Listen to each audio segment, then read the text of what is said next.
Hi, and welcome to This Week in East Brunswick, the Township's own news and information program. Tonight we'll hear from representatives of the Suburban Art Guild, which currently have work on display at the library. Also, we'll hear from counselors from Votech School on Ruse Lane in East Brunswick. Our regular features will include comments on the Constitution by Brad Vachon, tips on warming up on sports care, and advice on purchasing your holiday turkey from Adrian Eisner on Consumer Aware. We'll wrap up with our regular Township Council review, but first, here's a quick preview of programming on Channel 8 next week. Wake up with Lenore Kulik Monday morning at 10 with exercises to firm and tone on Look Great, Feel Great. At 10:30 on Target, Paula Durant listens to a survivor's story told by Dr. Vera Goodkin of the Wallenberg Committee. At 7 p.m. Tuesday, the City of Beverly Hills presents In Print. And at 7:30, Ken Chalhoub speaks with specialists about assessing environmental risks on Let's Talk Health. On You and Your Money at 8 p.m., Paul Hansen addresses the question, why people fail to accumulate wealth. At 8:30, John Runyon presents Business Bylines with a discussion about recent events on Wall Street. On Wednesday afternoon at 3, it's Stories from the Library for the preschoolers in our audience. At 7:30 Wednesday night, it's Spotlight on Education. And at 8 p.m., Channel 8's Stuart Davis interviews past participants in the Governor's School on a special edition on 18 Growing Up in East Brunswick. We'll be back at 7 and 8 p.m. next Thursday night with an all-new edition of This Week in East Brunswick. And check the Channel 8 program guide for repeats of the shows just mentioned, and the Community Bulletin Board for information about upcoming events in the Township. Earlier this week, Channel 8 staff member Stuart Davis interviewed counselors from the Votech School in East Brunswick and learned about the programs and services the school offers. Hello, I'm Stuart Davis for This Week in East Brunswick. Today we're speaking with 3 guidance counselors from Votech here in East Brunswick, and they're going to give us an idea of what the school does for the residents of East Brunswick and surrounding townships. Today we have Susan Sipperly, Robert Weglers, and Al Simone. Al, could you give me a general idea of what Votech is all about? Sure, Stu. The purpose of our coming here today is to give you information about Middlesex County Votech, the programs that we have to offer for both high school students and adults. Okay, I understand you have about 60 programs for different variety of topics as far as trades. What are some of them that the school in East Brunswick offers? Correct. There's over 60 that are available in the East Brunswick campus and 4 other campuses throughout the county. Besides East Brunswick on Ruse Lane, we have the campus that's in Piscataway, another in Perth Amboy, another in New Brunswick, and another in Woodbridge. The courses range from air conditioning and refrigeration to architectural drafting to welding to machine shop to beauty culture, and on and on and on and on. So if someone is interested in a vocational or a technical program, we're the people to see. Right. Okay, and I understand you have for high school students as well as for adults in continuing education. Now, Susan is going to talk a little bit about the high school students. How are they either recruited or decide to go to Votech? How does that go? Part of our job as counselors is visiting neighboring schools and going out and talking to students, 8th grade, 7th grades. We have them come to our school. And what we do is have them come in with their parents and interview them, tell them about our program, and we give them a tour of the school, the facilities, and just explain our program to them. Our typical 9th grade program would be academics in the morning and shop in the afternoon. And 9th graders have the opportunity to pick 6 of the shops that Al mentioned. We cycle through them for a 10-day cycle, and at the end of the 60 days, pick one that they like the best. So freshman scheduling is very peculiar and particular to that grade. Well, how many students are you actually taking from the schools to Votech? Well, that number varies as well, because from year to year, the interest may be high here or high here. We really have no statistics on that particular. Mm-hmm. Okay, and there's also a program for continuing education for adults. And Robert, you have information on that for us. How is that? How do adults come to you, and what type of programs are they interested in? Adults come to us in several different ways. If they attend the regular adult technical school, they would apply much the same as a high school student would and come for an interview, and we would try to best suit their needs. Adults also enter our program through a program called JTPA, which is Job Training Partnership App, and a very new program that just started very recently in Middlesex County called REACH. And with the JTPA, people that are economically deprived spend 16 weeks being oriented into trades and also learning a trade, and after the 16 weeks they are ready to go out and do basic jobs. Okay. And while they're in the JTPA program, they receive a small stipend from the county.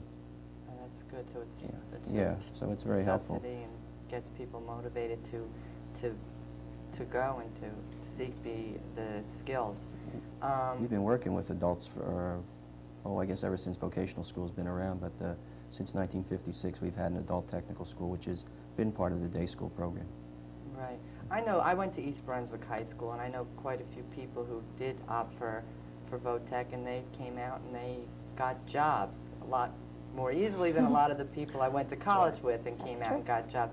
What are the ratios or statistics on that?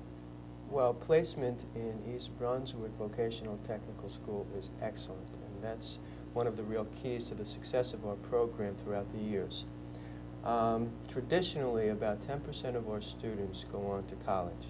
So the myth about not being able to go on to college is simply that. It's a myth. Another 10% of our students traditionally go into the armed forces, and the remaining students work in the fields for which they're trained, which is very, very important. So our placement rate is the best in the state of New Jersey. As a matter of fact, we are the #1 school in the state of New Jersey for placing our students in comparison to all schools, even East Brunswick High School. We've won the Commissioner's Cup, which is given to us by Dr. Saul Cooperman every year since its inception for the last 2 years, and we're working on the 3rd year this year. That's so great. We're very proud of that. That's really good to hear. Just getting back to the high school students, I think at 8th grade they're actually talking about going into VOTech. What types of, are they actually choosing their career in 9th grade? Well, with the cycle program, it helps them choose. A student might come in thinking they want to be a beauty culture. They'll spend 10 days in beauty culture, and after standing on their feet for 10 days and being nice to customers and realizing that beauty culture may not be as glamorous as they think it is, perhaps architectural drafting then looked good, or auto mechanics, maybe crawling under a car with oil may not be so attractive, but it helps them choose. At around this time of year, around December, they'll be choosing their permanent shop, our 9th graders that are just coming in. We'll sit down with them as counselors, talk to their parents, talk to their teachers, have them make a decision, and hopefully they'll stick with that one particular shop until their senior year, which means that for 4 years they're going to get really intense training. They're going to get 3 hours, 5 days a week of shop training, and I don't know where else you can go to get that type of experience. Right. So if I went and took the 6 courses and decided on, say, plumbing, would I come out then in 4 years as a certified licensed plumber, or the other trades as well? You would come out with certification in that area and experience working in plumbing, as well as the academic subjects related and reinforcing the skills in math and science that you would need for that. So yes, you can go right into, if there's any type of certification later on, licensure, that would come later. But as far as getting a job in plumbing, yes, you can do that. Right. So you get actual experience. Right. Al, what kind of experience do you provide? Well, we have something called cooperative education. And the cooperative education program that we have is offered to students who are in their senior year. They actually go out and work as welders, as beauticians, as drafters in the field for half of their day. So that, for example, a senior would, in the morning, take their academics, English, math, science, history, physical education. And then in the afternoon, if you pass by Ruse Lane, you see a whole bunch of high school seniors leaving. And where they're going is they're going to work.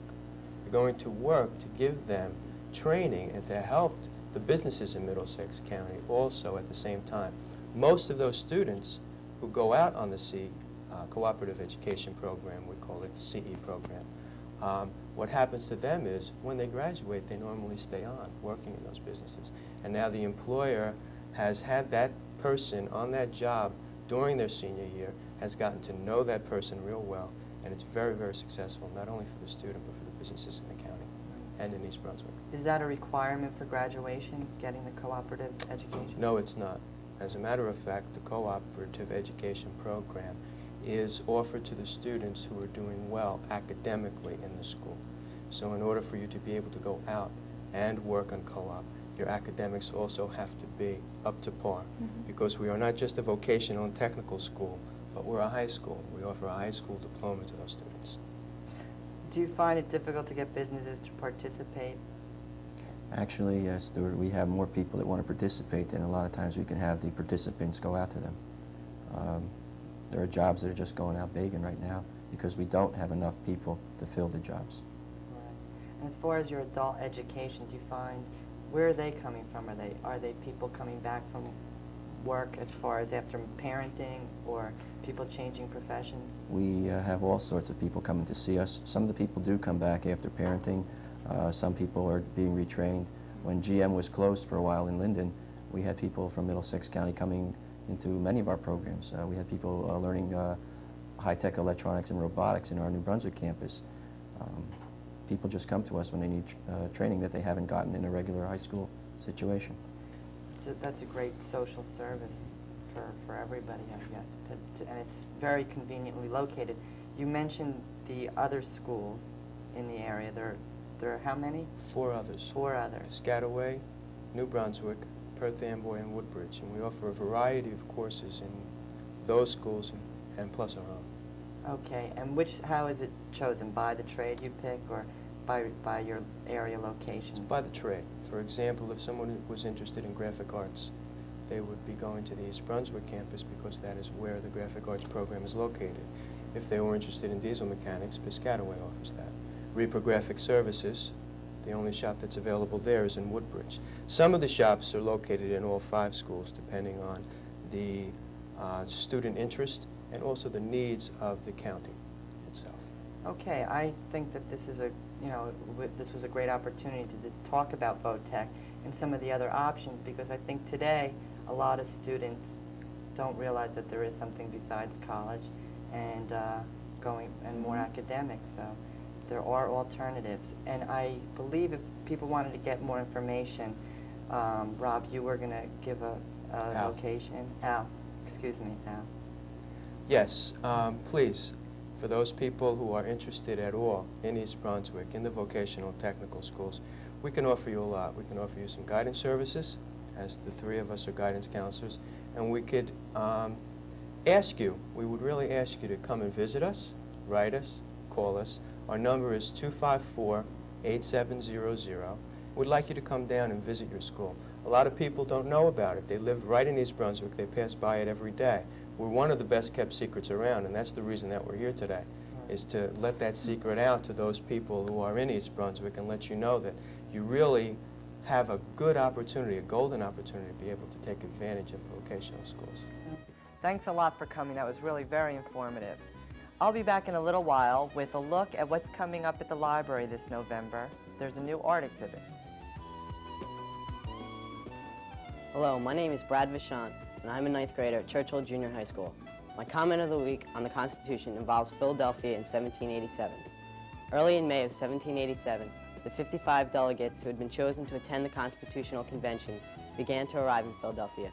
At this time, Philadelphia was the business and social capital of the New World, with a population of nearly 40,000. A handful of Swedes had settled there first in 1638, but by 1681 the land had come under the control of William Penn, whose agents were told to find a place where the Delaware River was the most navigable, high, dry, and healthy. That is, where most ships can best ride during heaviest drought of water. The city was laid out in 1682. Half a century later, the State House was begun. In 1787, it appeared as a rectangular red brick building not far from the Schuylkill River. Ships crowded its wharves and heavy wagons clattered over the wide cobblestone streets, which were lit at night with lamps. The streets were straight and cut at perfect right angles. Brick sidewalks lined both sides of the streets so that people on foot could pass. In front of the houses were wooden pumps which, with the greatest of convenience and cleanliness, supplied the inhabitants with all the water they needed. The houses were comfortable, clean, and in good taste, although somewhat small. It had numerous good wharves for the facility of commerce. The principal one was 200 feet wide. The market, the House of Assembly, the hospital, the jail, and the barracks were the principal buildings, constructed with great skill and with no ornament or decoration whatsoever. The beef market was the best, cleanest, and most abundant around. Philadelphia was the center of attention and people came from all over to take place in its many attractions, including its restaurants, plays, bars, and galleries. Sports Care. Today, warming up and warming down with Ronnie Barnes, head athletic trainer of the New York Giants.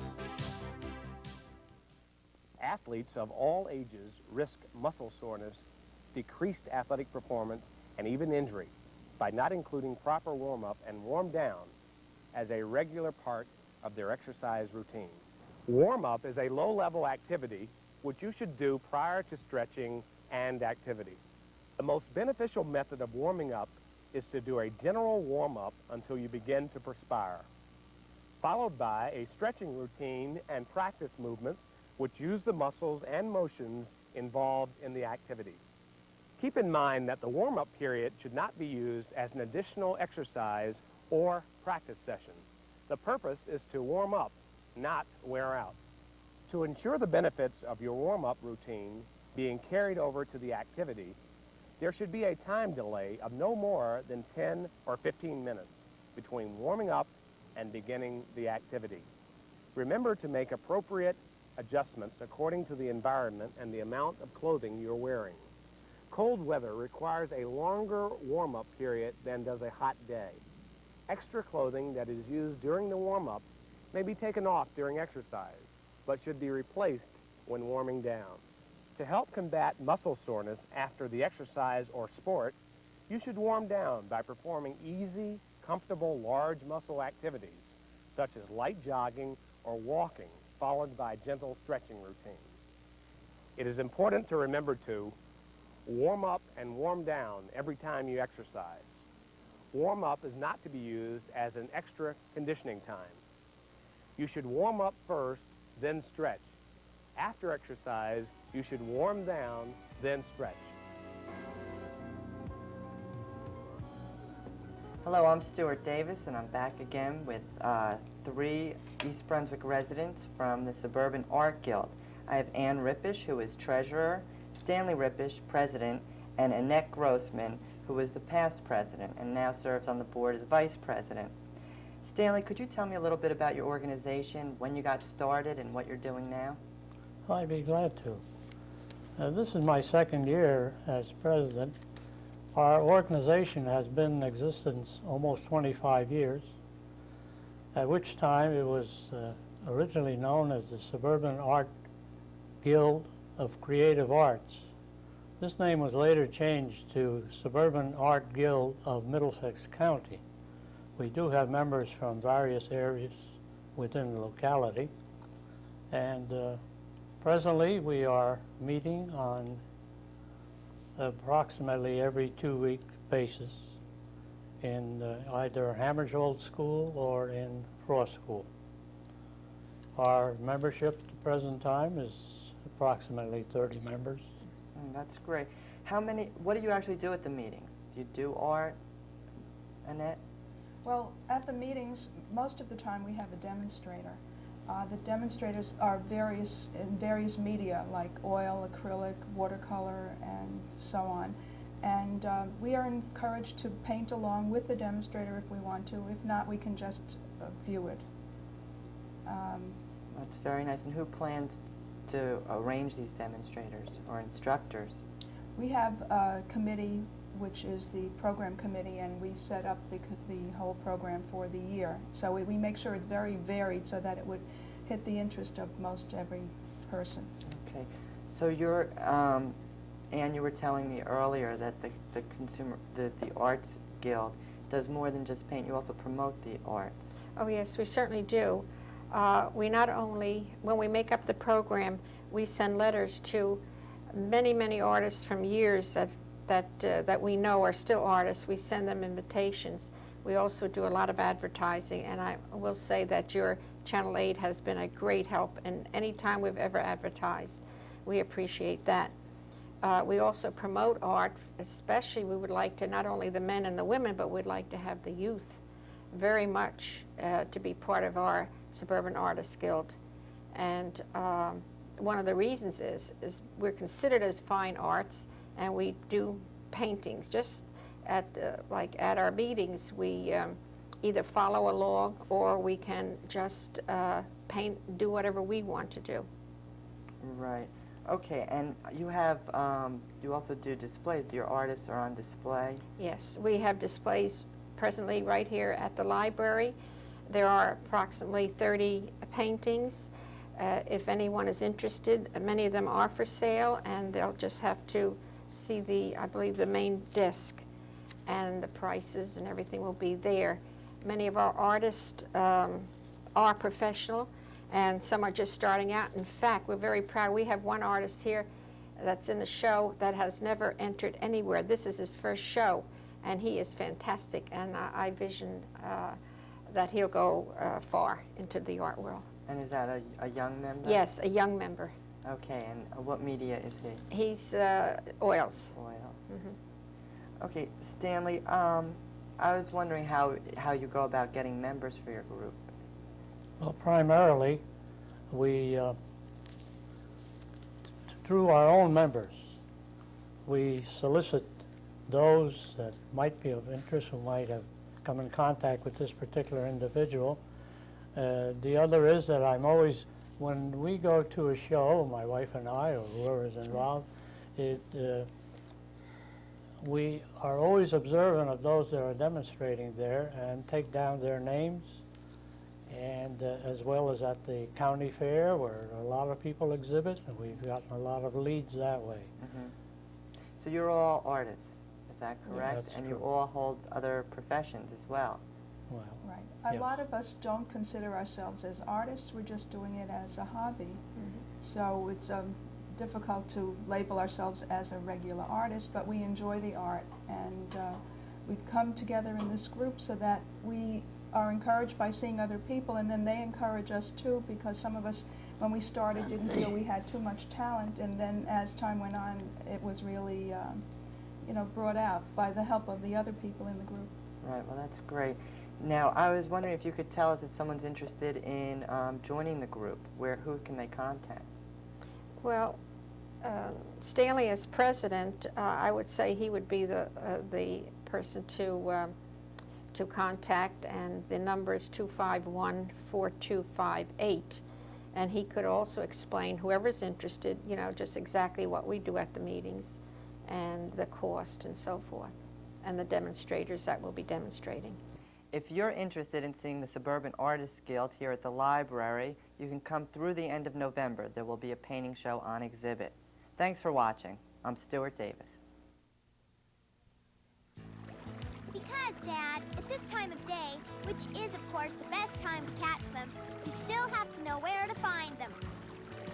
And it looks like the book was right again. So, Kelly, where'd you get this book? At the library. The best gift you'll ever give your child? A library card. A message from the American Library Association and your local library. Hello, and welcome to Consumer Aware.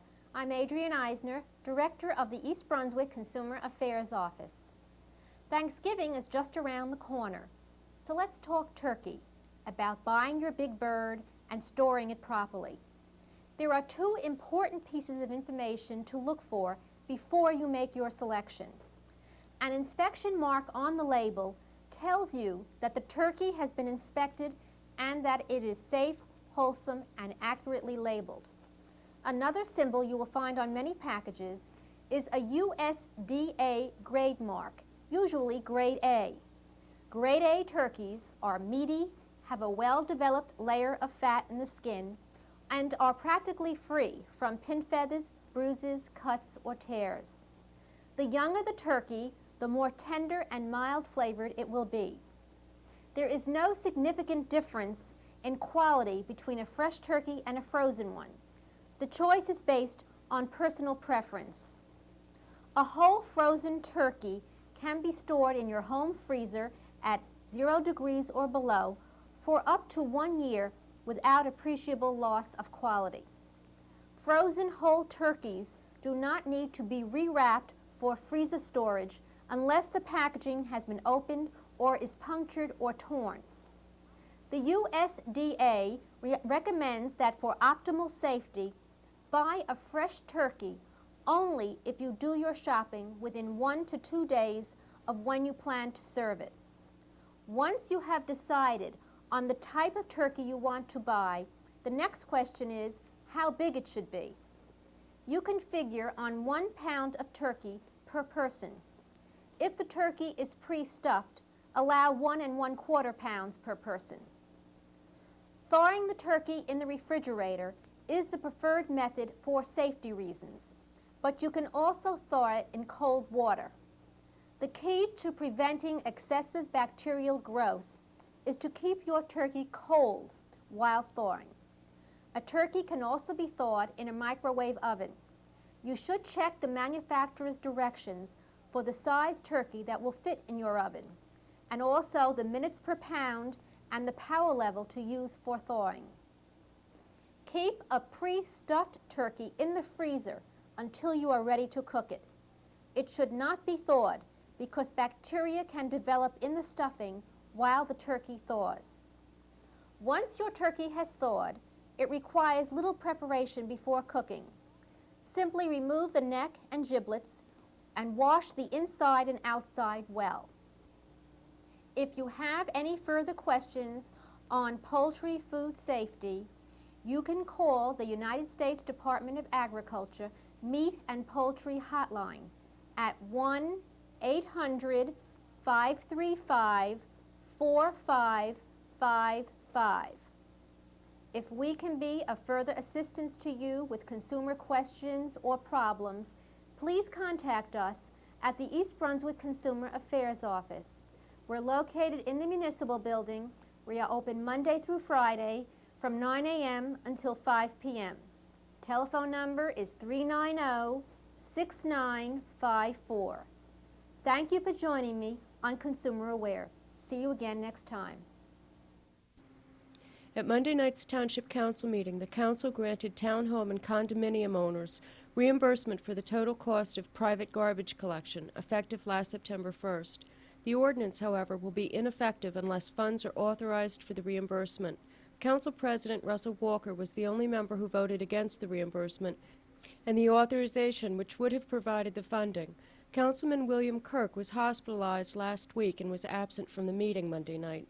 State law requires 4 votes in favor of expenditures from host community benefits, which were to be the source of the reimbursement funding.